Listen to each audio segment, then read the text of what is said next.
સમાચારમાં આગળ વાત કરીશું પંચમહાલથી। પંચમહાલમાં ચૈત્રી નવરાત્રી દરમિયાન ચૈત્રી આઠમ નિમિત્તે પાવાગઢ શક્તિપીઠ ખાતે ભક્તોનું માનવ મહેરામણ ઉમટી પડ્યું હતું।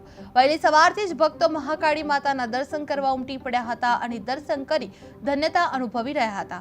વહેલી સવારે માતાજીના નિજ દ્વાર ખુલતા જ મંદિર પરિસર જય માતાજીના જયઘોષથી ગુંજી ઉઠ્યો હતો।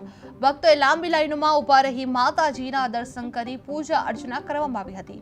યાત્રાળુઓની સુરક્ષા અને સલામતીને ધ્યાનમાં રાખીને 700 થી વધુ પોલીસ કર્મીઓને તૈનાત કરવામાં આવ્યા હતા। તેમજ ચૈત્રી આઠમ નિમિત્તે હવન અને વિશેષ ધાર્મિક કાર્યક્રમનું પણ આયોજન કરવામાં આવ્યું હતું, જે ગુજરાત સહિત અન્ય રાજ્યોમાંથી મોટી સંખ્યામાં ભક્તો પાવાગઢ ખાતે ઉમટી પડ્યા હતા, જે ચૈત્રી નવરાત્રી દરમિયાન માતાજીના દર્શન અને પૂજા અર્ચનાનો વિશેષ મહિમા હોવાથી ભક્તોમાં ભારે ઉત્સાહ જોવા મળ્યો હતો।